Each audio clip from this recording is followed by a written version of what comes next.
மதுரையில் metro rail திட்டம் அமைய உள்ள பகுதிகளில் அதற்கான நிதியை கடனாக வழங்கும் பன்னாட்டு ஆசிய முதலீட்டு வங்கியின் பிரதிநிதிகள் நேரில் கள ஆய்வு செய்தனர்.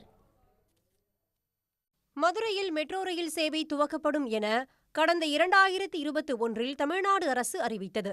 திருமங்கலம் முதல் ஒத்தக்கடை வரையில் 31 கிலோமீட்டர் தொலைவில் வழித்தடம் அமைக்க திட்டமிடப்பட்டுள்ளது. இதற்காக தமிழ்நாடு அரசின் பட்ஜெட்டில் மதுரை மெட்ரோ ரயில் திட்டத்தை செயல்படுத்துவதற்கு 8,500 கோடி ரூபாய் அறிவிக்கப்பட்ட நிலையில் விரிவான திட்ட அறிக்கையின் முடிவில் அந்த தொகை 11,360 கோடியாக உயர்ந்தது. கடந்த ஆண்டு ஜூலையில் அளிக்கப்பட்ட விரிவான திட்ட அறிக்கை ஒன்றிய அரசின் ஒப்புதலுக்கு காத்திருக்கிறது.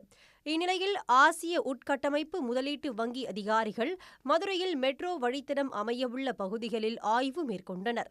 மதுரையில் ஒத்தக்கடை, மாட்டுத்தாவணி, பெரியார் பேருந்து நிலையம் ஆகிய இடங்களில் மெட்ரோ அதிகாரிகளுடன் இணைந்து அவர்கள் ஆய்வு செய்தனர். உடனுக்குடன் செய்திகளை தெரிந்து கொள்ள சன் நியூஸ் பெல் ஐகானை கிளிக் பண்ணுங்க.